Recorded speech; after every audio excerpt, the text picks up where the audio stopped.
people are galvanized around the shared higher purpose. You can talk to the interface people who are here tonight. There's a few of us here. And I think you'll find it unanimous. People are really engaged in this and know that it's worth coming to work for, every day. And finally, the goodwill of the marketplace, I cannot describe it. It's beyond believable. The same people who were asking us a question 15 years ago, what is your company doing for the environment, for which we had no answers 15 years ago, those same people have embraced Interface for what we are trying so hard to do. We believe we're on course to meet our goal of zero footprint by the year 2020. That's a 26-year-long journey, and we're about 60% of the way into it time-wise, and about 60% of the way there in terms of realizing the goal. So let me stop there and open it up for any questions that you might have. Thank you.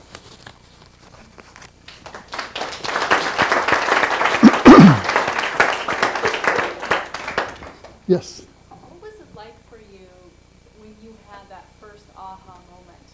That personally, what was it like for you when you had that aha moment that, wow, this is where we've been and this is the new path that we need to go on?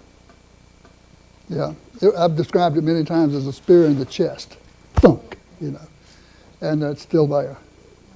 I feel it every day. It was a realization that, God, we got it all wrong. Here we are, just got it all wrong, and it's got to be a better way than this. And so we challenged this little team of people, 16, 17 people, to lead our company to sustainability. In that first little task force meeting, we challenged them. And we went beyond that. I said to them, look,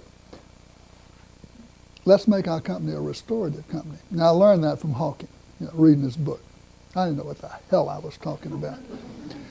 But let's go for it. Let's go all the way. Let's make Interface a restorative company. Let's put back more than we take. Let's do good for the earth, not just no harm.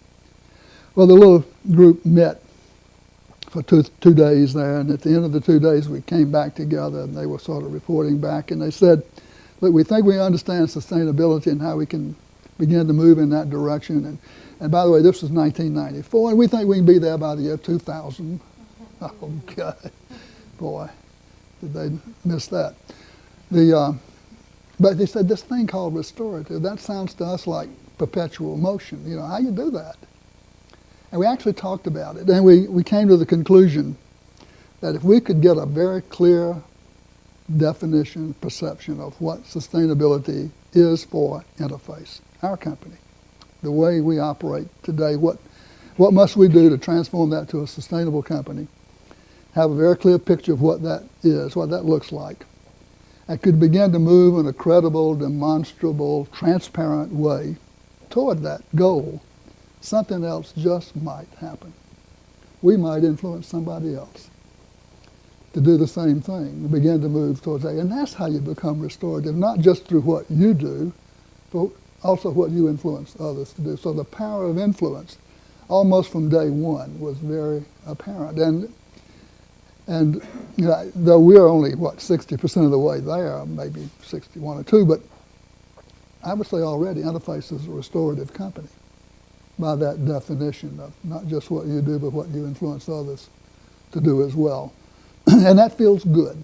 That really does feel good, and our people are proud of that. But the first breakthrough moment for me was it was not a happy moment. It was a very stark realization. And the phrase in Hawkins' book that was the point of the spear, on page 19, it's the chapter heading on page 19, the death of birth. I read that and I thought, God, what is that? And then I quickly read on and found that he was talking about species extinction, species disappearing from the earth, never again to experience the miracle of birth. And for me, that was the point of the spear. And I think that probably says that underlying all of this in me was the concern for my grandchildren. I have 5 grandchildren now. I have a great-grandchild as of January the 14th, a week ago. Yeah. So that's really basically what it's all about. It's how do we hand off, you know, this mistreated earth to the next generation, the next, and the next. Another question. Yes. I'm curious, among your peers, you're the head of this very large company, and I'm curious about your experience with how their interest in the change, the way that they've listened to you in the past, if you've seen a change in their interest and a change in the vision by what they've seen that you've accomplished. I don't really know the answer to that question. The question is, what about my peers? How have they responded? I've had people say to me, like Elaine Balsinger, who ran GE's Eco-Imagination initiative for several years, and now she's running one of their major businesses, avionics. But she said to me one day, "Look, you showed us the way." Well, that really made me feel good.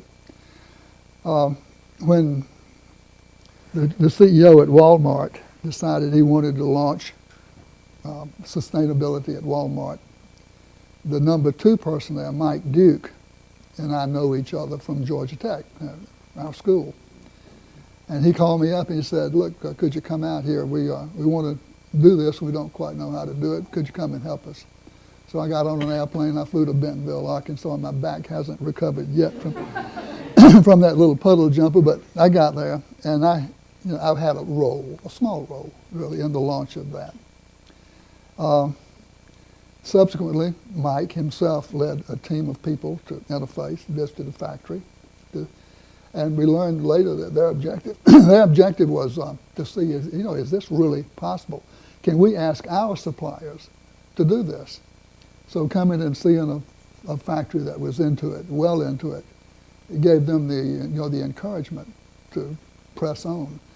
And they eventually issued their edict, to their 62,000 suppliers that says, "Here's where we're going. You got to come with us, or you lose the business." So that had the fact that actually there were 2 teams that came and visited. The second one, led by Doug McMillan. Today, Mike Duke is number 1 guy, and Doug McMillan is the number 2 guy in Walmart. So they both visited an interface factory and have gone away convinced that they could ask their suppliers to do this. So the isolated instances like that, where I know that we've had an effect. I know that we've affected the whole industry in which we operate. Every competitor has responded in some fashion.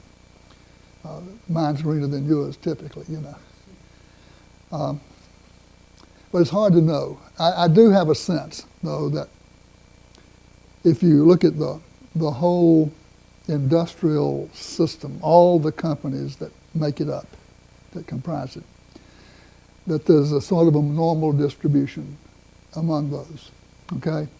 And at one end of that distribution is the early movers. And I would put Interface and Patagonia and a few others in that category, the early movers.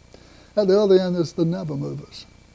They are the ones that are there for the regulatory process to push along and penalize and whatever it takes. But you've got the early movers, you've got the fast followers, and there are more and more of those showing up. But the vast middle ground, that's when that moves, that's when you have mainstream. We're not there yet. Sustainability is not mainstream yet.